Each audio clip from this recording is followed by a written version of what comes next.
Choose destination. और हमारा ये डेस्टिनेशन होने वाला है मुजफ्फरपुर टू प्रयागराज संगम घाट का। सब कोई आके वहाँ से चले आए, बस हम वहाँ नहीं गए थे और हम वहाँ अब जाएंगे। तो हम यहाँ से निकले प्रयागराज घाट को, जो कि हम लोग यहाँ से निकले 12 फरवरी को। और यहाँ पे काफ़ी बढ़िया हमें लगा संगम में दर्शन करके। और इसके माध्यम से हम आपको दिखाना चाहते हैं, आपको एक वर्चुअली माध्यम से आपको हम संगम ले जाना चाहते हैं मुजफ्फरपुर टू प्रयागराज। और हम चाहते हैं कि आप देखें कि वहाँ का जो एनर्जी है वो कैसा फील कराता है। ब्लॉग बड़ा हो सकता है, लेकिन अगर वो ट्रैवल वाली फीलिंग ना आए तो कहना, लास्ट में कमेंट करके आप बताना हमें कि आपको ये ब्लॉग कैसा लगा। तो हमारा रूट जो होने वाला था, हमने यहाँ पे मैप पे सेलेक्ट करके बताया था, उसी रूट से हम यहाँ पे प्रयागराज जाने वाले थे और हम अपने डेस्टिनेशन की ओर बढ़ चले थे। और इसी सिलसिले में हम यहाँ पे पहुँचे सबसे पहले। और जो हमने यहाँ पे देखा है वो आपको एग्जैक्ट यहाँ पे दिखाया है। और वीडियो एडिटिंग करना इसलिए भी ज़रूरी था क्योंकि हम चाहते थे कि आपको हर कुछ देखें जो हमने यहाँ पे देखा है और बाहर का कोई शोर शराबा आपको सुनाई ना पड़े।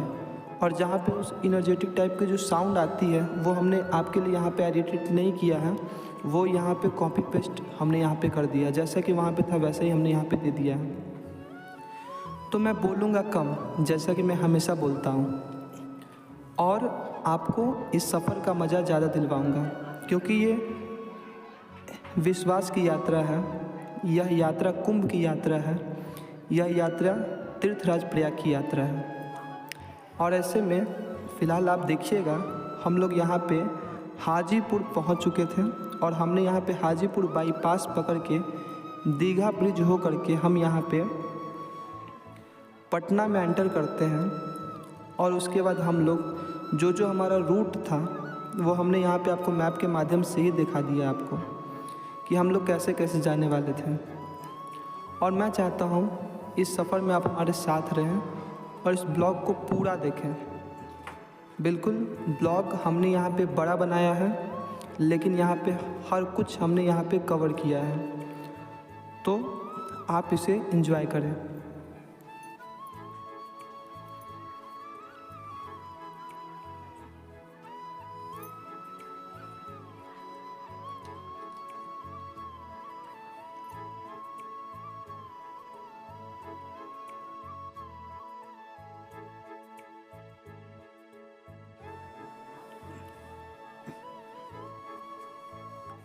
हो सकता है इस सफ़र में आपका मन न लगे, इसलिए मन लगाने के लिए हमने यहाँ पे तीर्थराज प्रयाग की कुछ कथाएं आपको सुनाई है, जो कि आप खुद यहाँ पे सुनेंगे। मान्यता ऐसी है, जब समुद्र मंथन होता है तो उसमें से विष भी निकलते हैं और अमृत भी निकलता है। और विष तो हमारे भोलेनाथ पी जाते हैं, लेकिन जो अमृत निकलता है उसके लिए देवताओं और दैत्यों में घोर पराक्रम होता है, बहुत भयंकर लड़ाइयाँ होती हैं। इसी सिलसिले में मोहिनी का रूप बना के भगवान विष्णु असुरों से अमृत का कलश ले लेते हैं। और जब असुरों को ये पता चलता है कि ये खुद भगवान विष्णु हैं और ये हमें छल के द्वारा हमसे अमृत लेने आए हैं, तो वो भगवान विष्णु से उसे छीनने लगते हैं। तो इसी सिलसिले में अमृत की कुछ बूंदें यहाँ पे धरती पे गिरती है और वो धरती पे 4 जगहों पे गिरती है, एक प्रयागराज, नासिक, उज्जैन और हरिद्वार में। तब से इन चारों जगहों पे हर 12 साल पे महाकुंभ का आयोजन होता है और हर 6 वर्ष में अर्धकुंभ का आयोजन होता है। और सिर्फ प्रयागराज में 144 वर्षों में महाकुंभ का आयोजन होता है। मान्यता ऐसी है कि जब समुद्र मंथन नागवासुकी, जो कि भगवान शंकर के गर्दन में लिपटे होते हैं और उन्हीं के द्वारा यहाँ पे समुद्र मंथन किया जाता है। और समुद्र मंथन होने के बाद ऐसी मान्यता है कि जो वासुकी नाग के शरीर पे जो घाव हो जाते हैं, उस घाव तो थोड़ा बहुत मैं आपको यहाँ पे अपडेट दे देता हूँ। फिलहाल हम लोग पेट्रोल पंप के पास है और हम यहाँ पे पेट्रोल लेंगे, फिर आगे की और हम लोग प्रस्थान करेंगे और देखेंगे कि कितना टाइम अभी और हमें जाने में लगता है। टाइम तो काफ़ी लगने वाली है क्योंकि अभी तो हम फिलहाल बिहार में ही हैं, अभी हम लोग यूपी में प्रवेश भी नहीं किए हैं। लेकिन हाँ, जितना चलेंगे उतना हम आपको यहाँ पर दिखाएँगे और आप मेरे साथ यहाँ पर बने रहिए। कथा में आगे बढ़ते हैं और उन्हें देवताओं के द्वारा बताया जाता है कि भारत देश में धरती पे एक प्रयाग है जहाँ पे अमृत की कुछ बूंदें गिरी हैं। आप वहाँ जाएं और उस संगम में, जहाँ पे 3 नदियों का संगम होता है जो कि है गंगा, यमुना, सरस्वती, आप वहाँ स्नान करें और आपके सारे कष्ट दूर हो जाएंगे। तो इसी सिलसिले में भगवान वासुकी संगम में जाते हैं और स्नान करते हैं और उनके सारे रोग कष्ट दूर हो जाते हैं। हेलो दोस्तों, एक बार फिर से आपका स्वागत है कृष्णा मुजफ्फरपुर ब्लॉग में। और यहाँ पे हम लोग विद फैमिली जा रहे हैं प्रयागराज घूमने, संगम स्नान करने। तो ऐसे में फ़िलहाल हम लोग आरा पहुँच चुके हैं और यहाँ पे काफ़ी ठंडी है, रात का टाइम है और लगभग टाइम यहाँ पे 7 बज रहा है। तो जैसा भी होगा हम आपको यहाँ पे एक एक चीज़ दिखाने वाले हैं। फ़िलहाल हम लोग को जाम अभी तो नहीं, क्योंकि हम लोग फ़िलहाल बिहार में ही हैं और जैसे जैसे हम लोग आगे बढ़ रहे हैं तैसे तैसे ठंड काफ़ी बढ़ती जा रही है। तो मुजफ्फरपुर टू प्रयागराज यह ब्लॉग होने वाला है और मैं आपको यहाँ पे शुरू से बारीकी से ही दिखा रहा हूँ। और अभी तक आप इस वीडियो पर बने हुए हैं तो बिल्कुल वीडियो आपको पसंद आ रही होगी और वीडियो को आप ज़रूर से लाइक कीजिए। एंड चैनल पे पहली बार आए हैं तो चैनल को सब्सक्राइब कर लीजिए। मैं थोड़ा सा आपको यहाँ पे बाहर का सीन दिखा देता हूँ, क्योंकि ठंड यहाँ पे काफ़ी ज़्यादा पड़ रही है। तो हमने यहाँ पे जैकेट वैकेट सब पहन लिया है। विद फैमिली हम लोग यहाँ पे जा रहे हैं, जैसा कि आपको हम यहाँ पे शुरू से ही दिखा रहे हैं। तो थोड़ा सा मैं आपको यहाँ पे बाहर का सीन दिखाना चाहता हूँ, आप खुद यहाँ पे देखिए। तो बाहर का सीन आप देख रहे हैं, हाईवे रोड जैसा कि हमेशा होता है ठीक उसी टाइप का हमें यहाँ पे देखने को मिलेगा। और गाड़ियों की कतार यहाँ पे लगी हुई है। जैसे ही हम लोग आरा पार करेंगे छपरा पहुँचेंगे और जैसा जैसा होगा आप हमारे साथ स्टेप बाई स्टेप चल ही रहे हैं। तो आपको यहाँ पे हम हर कुछ दिखाने वाले हैं, तो वीडियो में आप बने रहें। थोड़ा सा अजीब लगेगा सुनने में, लेकिन जैसे ही हमने यहाँ पे यूपी में प्रवेश किया वैसे ही 3-4 पेट्रोल पंप के पास हम गए और उनसे पूछा कि भाई हमें यहाँ पे पेट्रोल लेना है। तो उन्होंने कहा कि नहीं, पेट्रोल ख़त्म है। सुनने में थोड़ा सा अजीब सा लगता है, लेकिन एक जगह हो तो हम माने। यहाँ पे 2-3 जगह हम गए, हर जगह वही बोला गया कि पेट्रोल ख़त्म है।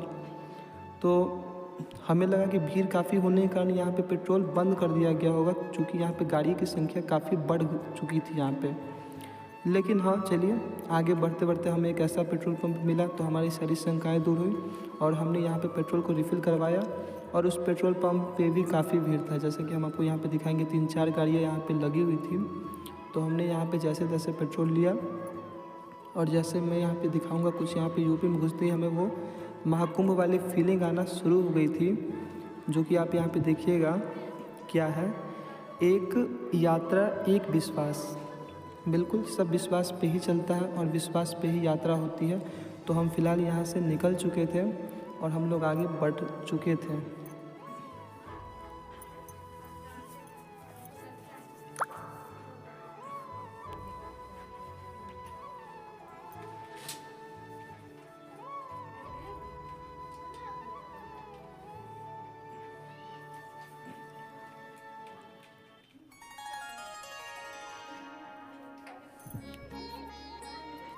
तो हम अपनी कथा में आगे बढ़ते हैं। बताया जाता है कि अमृत कलश से 4 बूंदें छलकी, वहीं आज होता है कुंभ। ये तो मैंने आपको बताया, लेकिन दंत कथा के मुताबिक देवताओं ने राक्षसों से अमृत कलश चुरा ली, लेकिन इसे स्वर्ग तक ले जाते हुए रास्ते में इसकी 4 बूंदें छलक गईं।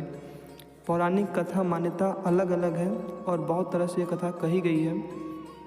और जैसा कि हमें यहाँ पे पता है, हम आपको बता रहे हैं एग्जैक्ट जो हमें पता है। फ़िलहाल सफ़र में आप चलते रहिए और सफ़र का मज़ा लेते रहिए।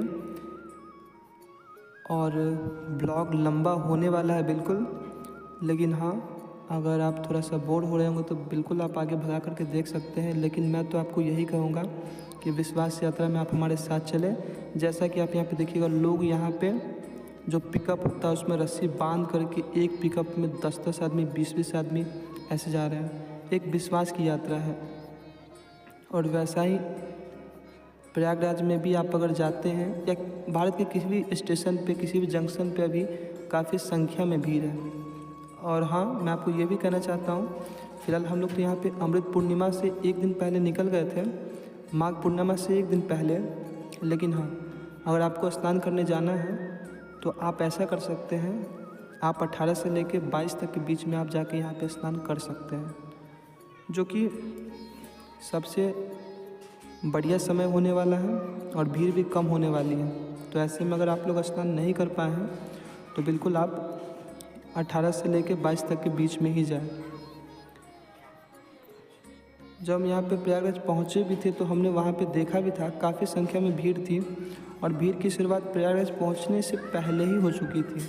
यूपी में जैसे हमने एंटर किया तो आप जानते हैं यूपी लगभग 7 राज्यों से घिरा हुआ राज्य है और भारत का सबसे बड़ा राज्य है। तो काफ़ी भीड़ थी यहाँ पे। और जैसा कि हुआ, हमने यहाँ पे भीड़ की सारी फ़ोटो, सारी इमेज हमने आपको यहाँ पे दिखाया है। गाड़ी रुक जाती है कुछ घंटों के लिए, 1 घंटे के लिए, आधे घंटे के लिए, हर जगह पे गाड़ी रुकती है और लंबा जाम हमें यहाँ पे दिखाई पड़ता है। और हर एक चीज़ का वीडियो, हर एक चीज़ का क्लिप हम आपके लिए यहाँ पे लेकर आए हैं, वो भी एक कंटेंट के द्वारा, एक वॉइस के द्वारा। काफ़ी बढ़िया लगता है देखने में। सब यहाँ पे वेटिंग में रहते हैं,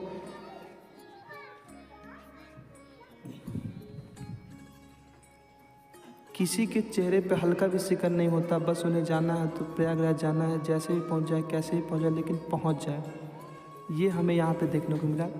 गाड़ी की लंबी कतार, इधर से जाने वाले रास्ते में, उधर से आने वाले रास्ते में भीड़ नहीं थी, लेकिन इधर से जाने वाले रास्ते में आप देखिएगा तो काफ़ी भीड़ थी। और स्कॉर्पियो, एपिटा, जितनी भी गाड़ियाँ होती है, हर गाड़ी पे 8 आदमी, 10 आदमी, 5 आदमी, ऐसे ऐसे लोग जा रहे थे। हमने यहाँ पे कुछ ट्रक भी देखा, हमने यहाँ पे कुछ पिकअप भी देखी और हर सब पे कुछ ना कुछ अजब अजूबा टाइप का लोग सब यहाँ पे जा रहे थे। मतलब अपना व्यवस्था करके यहाँ पे अलग टाइप से जा रहे थे कि जितना लोग जिस तरह हो वैसे उसमें चले जाए।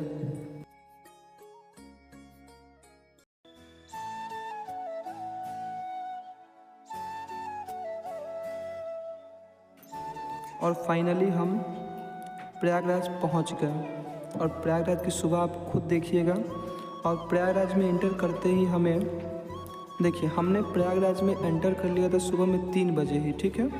प्रयागराज में एंटर हमने यहाँ पे सुबह 3 बजे ही कर लिया था, लेकिन प्रयागराज शहर के अंदर इतना जाम था कि हमें वहाँ पे 1-1 किलोमीटर चलने में हमें वहाँ पे 5-5 घंटे लग गए। तो आज समझ सकते हैं कि हमने यहाँ से मुजफ्फरपुर टू प्रयागराज का ट्रैवल यहाँ पे हमने 10 घंटे में किया, लेकिन प्रयागराज में ही हमें ट्रैवल करने में लगभग 5 से 6 घंटे लग गए। तो भीड़ काफ़ी थी और हर जगह की गाड़ी आपको यहाँ पे देखने को मिल गई थी।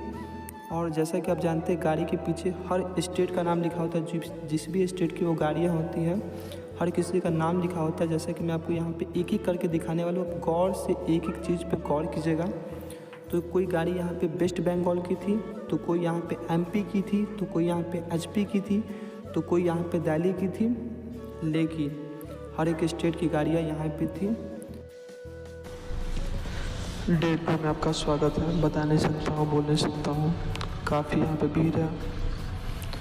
और हम लोग फ़िलहाल प्रयागराज पहुँच चुके हैं। और यहाँ से लगभग हमें जो मैप पे देखने को मिला है, लगभग यहाँ से 6 किलोमीटर संगम घाट है।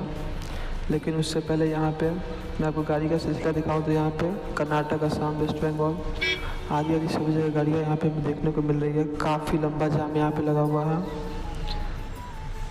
देखते हैं आगे क्या किया जाए। सभी लोग यहाँ पे गाड़ी को पार्किंग कर रहे हैं। हो सके तो हम भी यहाँ पे गाड़ी को पार्किंग करेंगे जहाँ भी हमें जगह मिलता है, और उसके बाद हम आगे बढ़ेंगे और देखेंगे किसी तरह की परेशानियाँ आती हैं। कल पता है आपको, कल माघ पूर्णिमा का भी स्नान है। आज 12 तारीख हो गई है, 13 को माघ पूर्णिमा का स्नान है। और ऐसे में काफ़ी संख्या में लोग यहाँ पे पहुँचे हैं। और जैसे मैं आपको जानकारी यहाँ पे दे देता हूँ कि यहाँ पे 11 तारीख को यहाँ पे राष्ट्रपति जी ने स्नान भी किया था। उसको लेके भी हो सकता है काफ़ी भीड़ यहाँ पे हो, तो थोड़ा सा वेट करते हैं और आप इस ब्लॉग में बने रहें। चूँकि थकावट थोड़ी सी है, लेकिन कोई बात नहीं। गंगा मैया में स्नान करने का, संगम में स्नान करने का मज़ा ही कुछ और है। और सबकी तरफ से डुबकी मैं लगाऊंगा। जो लोग संगम में नहीं आ पाए हैं तो आप लोग निश्चिंत रहें और हमारे साथ इस संगम तक हमारे साथ चलें। चलिए आप देखते रहिए, आगे का ब्लॉग का मजा लीजिए। अभी हम लोग फ़िलहाल पटेल पार्किंग के पास है। जैसे संगम पुल से पीछे हमें रोका गया है और हमें कहा गया कि आप वहाँ पे जाइए और वहाँ पे अपने गाड़ी का पार्किंग कीजिए। तो हमने अपनी गाड़ी का पार्किंग यहीं पे किया है और यहाँ पे सारी व्यवस्था हमें फ़िलहाल देखने को मिल रही है, जो कि टॉयलेट की, बाथरूम की और हर चीज़ की व्यवस्था यहाँ पे काफ़ी बढ़िया मिल रही है। तो मैं आपको थोड़ा सा बैक कैमरा से दिखाना चाहूँगा कि यहाँ पे हर चीज़ की व्यवस्था की गई काफ़ी बढ़िया। और यहाँ पे गाड़ी बहुत ज़्यादा मात्रा में, इसलिए यहाँ पे गाड़ी को रोका गया है। और जितने भी जगह प्रयागराज के आसपास के सब जगह गाड़ी को रोका गया, क्योंकि यहाँ पे बड़ी संख्या में लोगों को आने की सिलसिला जारी है और काफ़ी भीड़ यहाँ पे है। तो जैसे जैसा होगा हम अब यहाँ से चलेंगे प्रयागराज संगम की तरफ और आपको एक एक वीडियो यहाँ पे हम दिखाएंगे, तो आप हमारे साथ बने रहें। जैसा कि यहाँ पे हमें प्रशासन के द्वारा बोला गया था कि जो भी गाड़ी बनारस की तरफ से आ रही है वो सभी अपनी गाड़ी को पटेल पार्किंग में पार्क करेंगे। तो हमने यहाँ पे अपनी गाड़ी को पटेल पार्किंग में पार्क किया और हमें फ्रेश भी होना था, तो हम यहाँ पे वॉशरूम खोज रहे थे। तो यहाँ पे आप देखिए काफ़ी बढ़िया व्यवस्था यहाँ पे यूपी सरकार के द्वारा की गई थी। और यहाँ पे एक ही जगह पे इतने बड़े पार्किंग में लगभग 1000 टॉयलेट वॉशरूम थे और हर जगह नल की व्यवस्था यहाँ पे काफ़ी बढ़िया की गई थी। और जैसा कि आप जानते हैं कि इतने बड़े मेले को हैंडल करना इतना छोटा बात नहीं, तो पूरे प्रयागराज को ही पार्किंग स्थल बना दिया गया था, जहाँ जो मिल रहा था उस सब चीज़ को, ऐसा नहीं कि पहले वहाँ पे पटेल पार्किंग था, ये पटेल नगर था, लेकिन इसको पटेल पार्किंग पर्टिकुलरली समय महाकुंभ को देखते हुए बना दिया गया था। तो यहाँ पे काफ़ी अच्छा व्यवस्था थी और अगर आप यहाँ पे आते हैं तो आपको भी कोई तकलीफ़ यहाँ पे नहीं होने वाली है।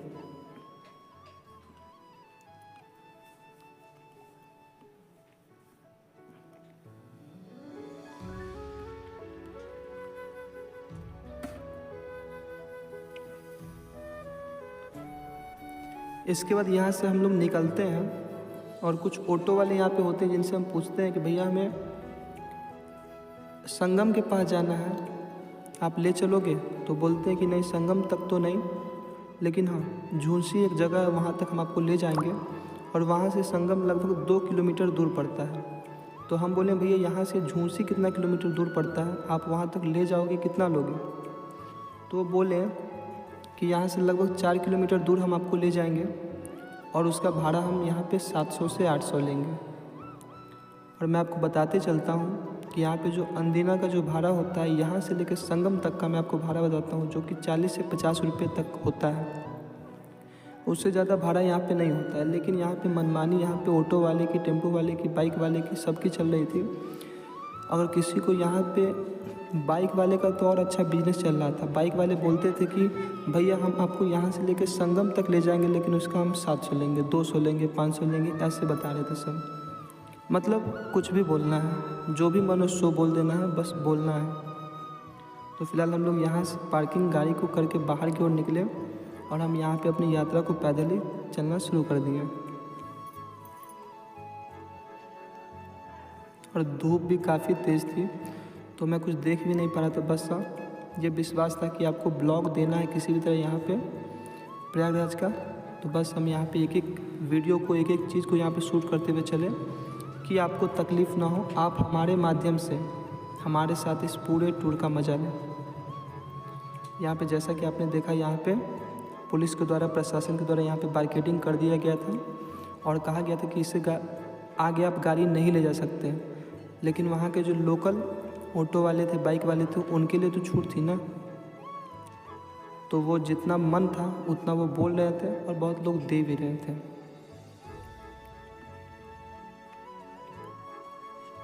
ये सब जितना बाइक आप देख रहे हैं सब उसी के लिए खड़े थे। सबसे पूछ रहे थे भैया आपको चलना है, चलना है, चलना है। और उनसे रेट पूछने पे हमें क्या जवाब मिलता है वो भी आप सुनिएगा। जब उनसे रेट पूछा गया तो वो भी बस बोल ही रहे हैं, जो मन है सो बोल रहे हैं, बस बोलना ही। और सभी लोग बाइक से, क्या बोलना आपको, ये जो आप कार देख रहे हैं यहाँ पे योगी सरकार के द्वारा, यूपी सरकार के द्वारा यहाँ पे फ्री चलाई गई थी, जो कि काफ़ी अच्छी व्यवस्था थी। लेकिन ये बस किन के लिए थी? यूपी वालों के लिए थी, हम लोग के लिए नहीं थी। और ये कब कब चलती थी? तो ये चलती थी जिस दिन यहाँ पे अमृत स्नान होता था, बस उसी दिन ये गाड़ी चलती थी।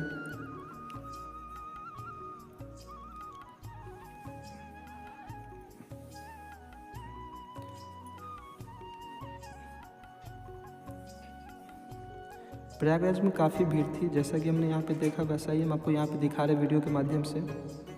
और बस चलते जाना है।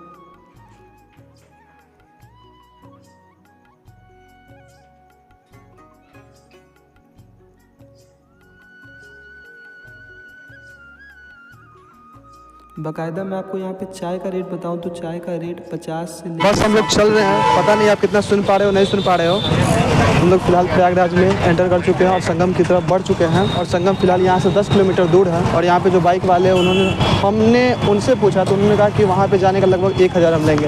हमने बोला भाई ऐसा तो होता नहीं। फिर हम लोग फिर पैदल ही निकल गए, क्योंकि भाड़ा जो भी मन हो रहा है वो अपने मन से वो सब कुछ बोल रहे हैं। लेकिन हाँ, अगर आप लेना चाहते हो तो बिल्कुल ले सकते हो। यहाँ से ठेला वगैरह, गाड़ी वगैरह भी जाती है। और बाकी प्रयागराज यहाँ से दूर है और मैं खुद को भी नहीं देख पा रहा हूँ कैमरे में, क्योंकि धूप ज़्यादा है। और बस हम लोग चल रहे हैं और भीड़ काफ़ी संख्या में है यहाँ पे। तो जैसा जैसा होगा मैं आपको यहाँ पे दिखा रहा हूँ, तो आप हमारे साथ रहिए। अगर आप यहाँ पे अकेले जाते हो तो शायद आप चल भी पाओ, लेकिन आपको कोई ना कोई साधन की आवश्यकता पड़ेगी ही। और ऑटो वाला जितना भी बोल रहे, अगर आपके साथ कोई बूढ़े बुजुर्ग है तो आपको ऑटो लेना ही पड़ेगा। जो चल नहीं पाते हैं उनके लिए तो आपको ऑटो लेना ही पड़ेगा। और आप ऑटो ऐसे नहीं ले सकते हैं, ऑटो आपको विद फैमिली ही लेना होगा। तो ऐसे में हमने जैसे तैसे करके ऑटो वाले को मनाया और उन्होंने 500 रेट बताया कि हम आपको ले जाने का 500 लेंगे।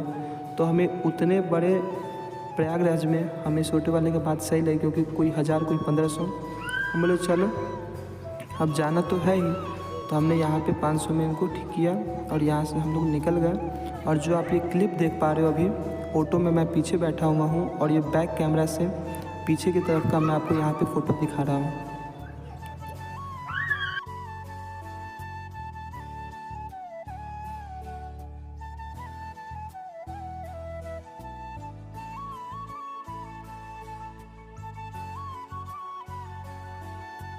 और फाइनली हमारी यहाँ पे ऑटो की यात्रा कंप्लीट होती है और यहाँ से हम ऑटो से उतरते हैं और पैदल चलना शुरू कर देते हैं। चूँकि यहाँ से संगम अभी भी 1 किलोमीटर दूर होती है, तो बस हम लोग चलना शुरू कर देते हैं। ऐसे में हम आपको बताएं तो यूपी का मैनेजमेंट हमको काफ़ी बढ़िया लगा, जो कि महाकुंभ को लेकर के किया गया है।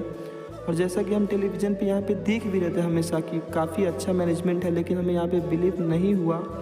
और जो हमने यहाँ पे देखा उस पर आप बिलीव भला क्यों करें, इसलिए हम आपको दिखाने के लिए बस आपको ये ब्लॉग बना रहे हैं कि वहाँ पे काफ़ी अच्छी व्यवस्था है। अगर आप जाना चाहें तो बिल्कुल जा सकते हैं। और यहाँ पे एक हमें ओवरब्रिज जो कि संगम के बगल में ही था वो हमें दिखा। और यहाँ पे आप देखिएगा तो पूरा ओवरब्रिज को भगवा कलर से पेंट कर दिया गया है। और जो ओवरब्रिज के नीचे का जो पिलर होता है उस सभी पे चंद्रमा, सूर्य भगवान, आदित्य नारायण, हर देवता का वहाँ पे पिक्चर को काफ़ी बढ़िया बनाया गया है। और यहाँ पे रोड पे आपको जाते ही कुछ अलग टाइप की फीलिंग, कुछ स्पिरिचुअल टाइप की फीलिंग आती है, जो कि आप जाते हो तो यहाँ पे देखते हो।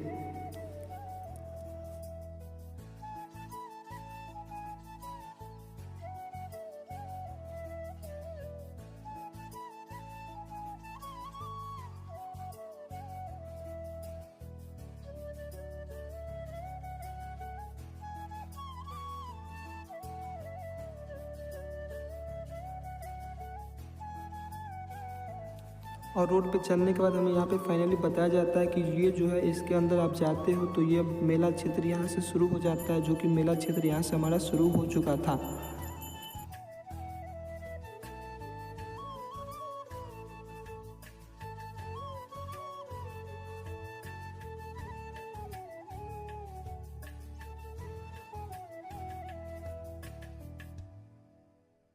और मेला क्षेत्र में जाते ही हमें कुछ अलग टाइप की फीलिंग आती है, जहाँ पे सभी साधु संत हमें कुछ यहाँ पे दिखाई पड़ते हैं, जो कि भजन गाते हुए दिखाई पड़ते हैं। और यहाँ पे हर ओर यहाँ पे कथा का बैनर हमें यहाँ पे दिखाई देता है। और हमारे यहाँ पे मन था कि हम यहाँ पे IITN बाबा से मिले, लेकिन शायद वो नहीं मिले हमसे। बोले तो उनका पंडाल किधर था वो हमें पता ही नहीं था।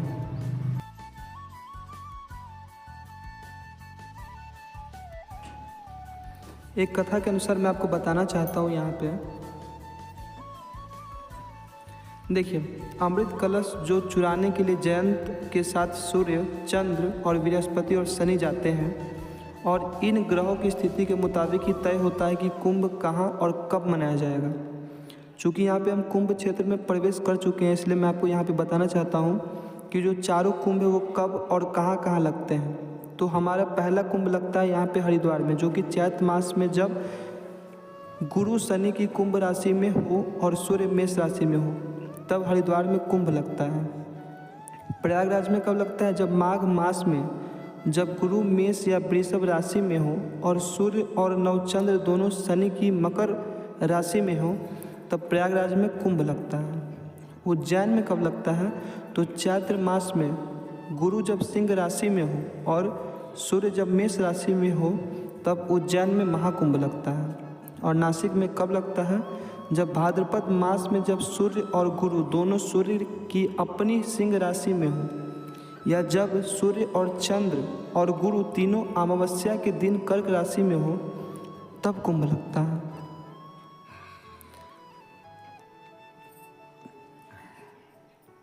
देखिए, आपको ये भी हम बताते चलते हैं यहाँ पे ऋग्वेद के 10वें मंडल में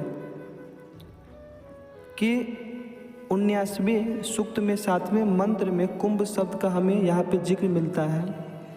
जैसा कि यहाँ पे लिखा गया है, जद्दान वित्रम स्वार्धीन वर्णेव रुरुज पुरो अदर्दन संधुनः विभेद गिरिम नवमिनन कुंभाम गाइंद्रो अग्नित सुयुग्भि। लेकिन इस मंत्र में कुंभ मेले या कुंभ के स्नान का कोई संबंध नहीं बताया गया। ये इंद्र के बारे में बताते हैं। और इस संस्कृत का अर्थ यह है कि फरसा जैसे खरपतवार को काटता है, इंद्र वैसे ही शत्रुओं का नाश करते हैं। इंद्र ने वर्षा के जल से नदियों को आकार दिया और पहाड़ों को कच्चे घड़े यानी कुंभ की तरह फोड़कर जल प्रस्तुत किया। और आपको ये भी बताते चलें कि ऋग्वेद से करीब 600 साल बाद अथर्ववेद पूरा होता है, और इसमें भी चौथे मंडल के 34वें सूक्त और 7वें और 19वें मंडल में 53वें सूक्त के 3रे मंत्र में कुंभ शब्द मिलता है। यहाँ पहली बार पूर्ण कुंभ का शब्द मिलता है, लेकिन यह कुंभ पर्व के बारे में नहीं है। सायन के लिखे अथर्ववेद के टीका के मुताबिक यहाँ पूर्ण कुंभ का अर्थ समय का इष्टकाल है, जो जीवों को एक दुनिया से दूसरी दुनिया में ले जाता है। संगम और प्रयाग का वेदों में पुराणों तक में जिक्र नहीं है, मगर कुंभ पर्व का भी नहीं है। संगम की ओर ऋग्वेद में इशारा मिलता है, जबकि प्रयाग का जिक्र महाभारत और पुराणों में भी मिलता है, लेकिन कहीं भी प्रयाग में कुंभ पर्व मनाने का जिक्र नहीं मिलता है। काफ़ी लंबी यहाँ पे बात चलेगी इस पे, लेकिन इससे पहले हमको यहाँ पे दिखाना चाहेंगे कि हम यहाँ पे कुंभ मेला महाक्षेत्र में पहुँच चुके हैं, और यहाँ पे काफ़ी भीड़ है। जैसे कि आपने यहाँ पे देखा होगा कि यहाँ पे लोग ठेला से, ऑटो से तो फ़िलहाल नहीं, लेकिन हाँ रिक्शा से लोग यहाँ पे जा सकते हैं संगम द्वार तक। रिक्शा वाले का भी फीस वही है जो कि मैंने आपको यहाँ पे बताया है, और आप यहाँ पे देख सकते हो।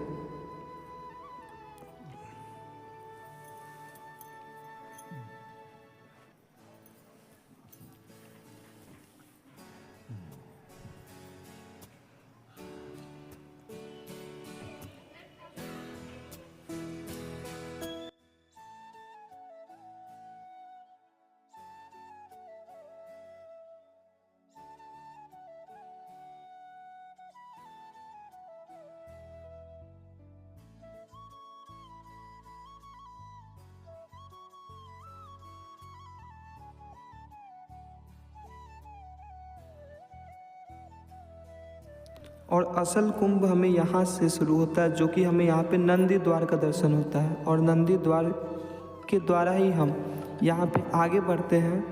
और नंदी द्वार का दर्शन हमको यहाँ पे कराना चाहते हैं। और इससे आगे जैसे ही हम यहाँ पे बढ़ते हैं, काफ़ी भीड़ होती है यहाँ पे। और जैसा कि हमेशा से हम यहाँ पे टेलीविज़न पे भी देखते हैं, और हर जगह हमें यह पता होता है कि महाकुंभ में भीड़ काफ़ी होने वाली है और भीड़ होती भी है। तो नंदी द्वार के बाद हमें यहाँ पे संगम द्वार भी देखने को मिल रहा है। तो फिलहाल आप यहाँ पे नंदी द्वार के द्वारा हमारे साथ यहाँ पे अंदर प्रवेश करेंगे।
माघी पूर्णिमा से पहले यहाँ पे काफ़ी भीड़ यहाँ पे जमा हो चुकी थी और सूर्य देवता भी काफ़ी बढ़िया से यहाँ पे दर्शन दे चुके थे और धूप काफ़ी ज़्यादा थी। तो यहाँ पे हमें परेशानी तो नहीं कह सकते हैं, लेकिन हाँ लोगों को काफ़ी परेशानियाँ हो रही थी क्योंकि धूप यहाँ पे काफ़ी ज़्यादा थी और लोग यहाँ पे थक चुके थे। लेकिन कौन जानता था यहाँ पे कि आगे चलने के बाद क्या होगा।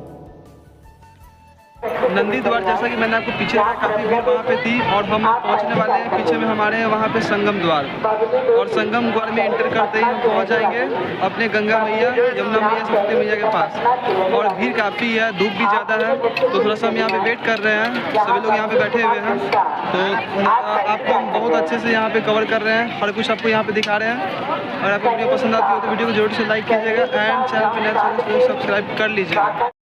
यहाँ पे आगे बढ़ते ही हमें यहाँ पे संगम द्वार का भी यहाँ पे दर्शन हो गया और थोड़ा सा मन में शांति हुआ कि हाँ अब हम गंगा मैया, यमुना मैया, सरस्वती मैया के पास पहुँच चुके हैं और बस ये संगम द्वार पार करना है और हम संगम में यहाँ पे स्नान करने के लिए काफ़ी बहुत ज़्यादा सभी लोग काफ़ी उत्सुक थे। तो आप भी हमारे साथ चलिए और संगम में स्नान कीजिए।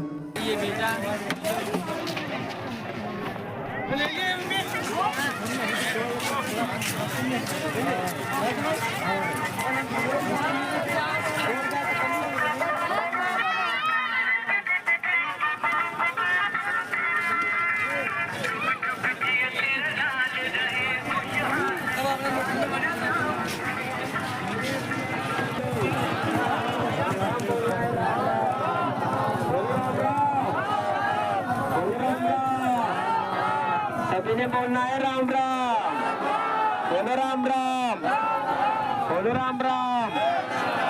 राम नाम लो, भाग्य जगाओ, राम नाम लेने से यहाँ पे कुंभ मेले में हमें यहाँ पे 2-3 लाइनें यहाँ पे पोस्टर पे देखने को मिली जो कि काफ़ी बढ़िया थी, जो मैं आपको यहाँ पे सुनाना चाहूँगा। त्रिवेणी से सबको है संदेश, त्रिवेणी का सबको है संदेश, एकता से अखंड रहेगा देश। मीन्स क्या, 3 नदियाँ हैं लेकिन एक है तो वो अखंड है, इसलिए तो यहाँ प्रयाग लगता है। तो बिल्कुल यहाँ पे कौन किस कास्ट का है, कौन कहाँ से आया है, कौन उत्तर प्रदेश का है, कौन बिहार का है, कौन कर्नाटका का है, कौन बेंगलोर का है, कौन बंगाल का है, कोई फ़र्क नहीं पड़ता है। और यहाँ पे हमें यहाँ पे एकता दिखाई पड़ती है कि हाँ हम एक हैं तो बिल्कुल सेफ हैं। और काफ़ी बढ़िया यहाँ पे लगता है प्रयागराज का यहाँ पे दृश्य। और हम लोग यहाँ पे संगम घाट पे पहुँच चुके हैं और बस अपने स्नान करने की तैयारी में हम यहाँ पे लगे हुए थे। और फाइनली यहाँ पे स्नान चल ही रही थी और काफ़ी बढ़िया लग रहा था। सभी लोग यहाँ पे कुछ खेल भी रहे थे, कुछ कूद भी रहे थे।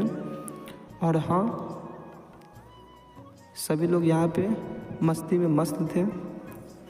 और जितने लोग यहाँ पे, मैं आपको बताना चाहूँगा कि जितने लोग यहाँ पे एंटर कर रहे थे वो थोड़ा सा नर्वस दिखाई दे रहे थे, लेकिन हाँ जो नदी में थे वो थोड़ा भी नर्वस यहाँ पे नहीं थे, क्योंकि यहाँ पे नदी पे जाते सारी थकानी यहाँ पे मिट जाती है।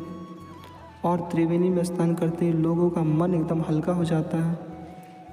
और जितने लोग यहाँ पे जा रहे थे त्रिवेणी की तरफ वो काफ़ी उत्सुकता में थे कि मतलब चिंता काफ़ी दिखाई पड़ रही थी उनके चेहरे पे। लेकिन हाँ, जो उधर से लौट रहे थे उनके चेहरे पे हमें यहाँ पे काफ़ी बढ़िया यहाँ पे सुकून दिखाई दिया कि लोग थकने के बाद भी इतने खुश यहाँ पे रहते हैं। और काफ़ी बढ़िया लगता है ये सीन देख के हमारे भारत में।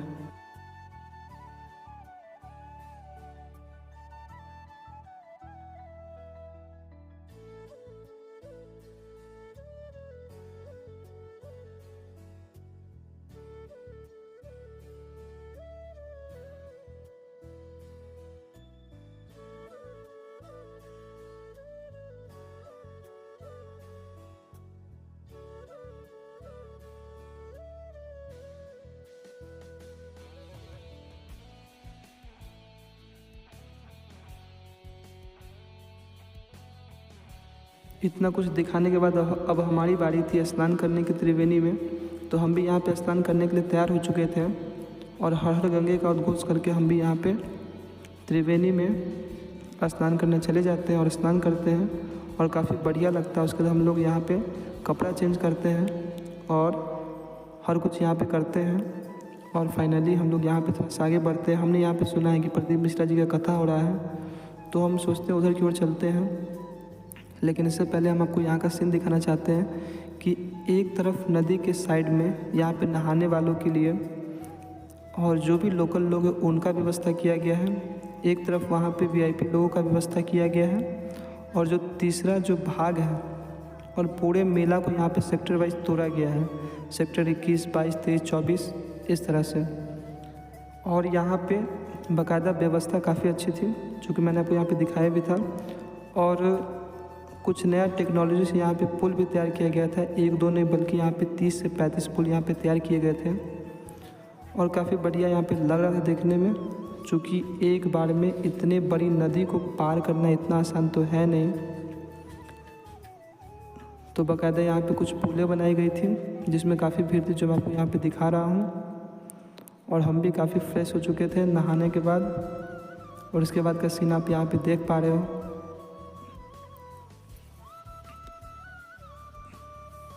ये ओवरब्रिज जो मैं आपको यहाँ पे दिखाना चाह रहा हूँ, जो कि एक नए टेक्नोलॉजी के तौर पे यहाँ पे बाकायदा बनाया गया है टेम्प्रोरी तौर पे।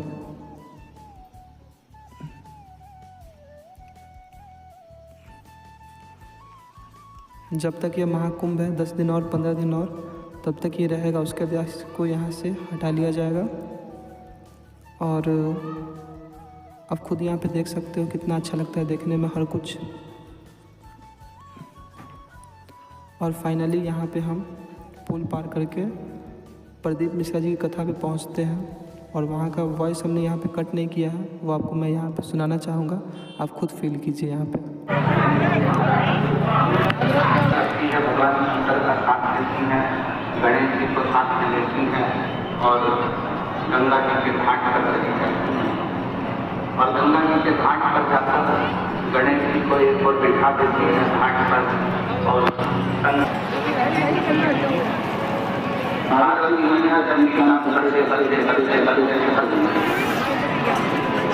माता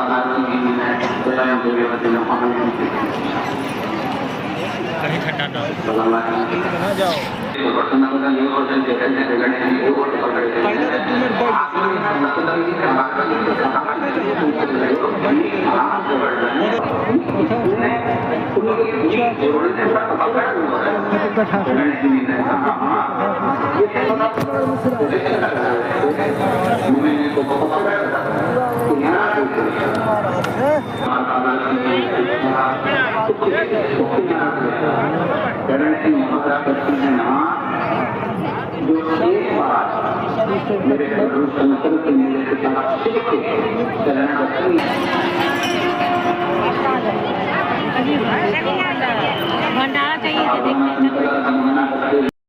और यहाँ पे महामंडलेश्वर सतुआ बाबा जी संतोष दास जी के द्वारा काफ़ी बढ़िया व्यवस्था की गई थी और सभी कथा के यजमान वही थे, चूँकि बहुत बड़े हैं, वो बहुत बड़े संत हैं और खाने पीने हर चीज़ का व्यवस्था यहाँ पे उन्हीं के द्वारा किया गया था। और इस द्वार पे भी मैं आपको यहाँ पे दिखाना चाहूँगा कि यहाँ पे सतुआ बाबा जी का फ़ोटो लगा हुआ है और यहीं पे खाने पीने का व्यवस्था भी किया गया था। चूँकि भीड़ काफ़ी ज़्यादा थी तो हमने यहाँ पे प्रसाद लेना चाहा, बट भीड़ काफ़ी होने के कारण यहाँ का प्रसाद हम ग्रहण नहीं कर पाए। और यहाँ पे हम 2-3 जगह पे गए प्रसाद लेने को, लेकिन बहुत जगह में यहाँ पर सुनने को मिला प्रसाद ख़त्म हो गई है या एक पर्टिकुलर टाइम बता दिया गया कि इसके बाद आप आइए तो आपको यहाँ पे प्रसाद मिलेगी।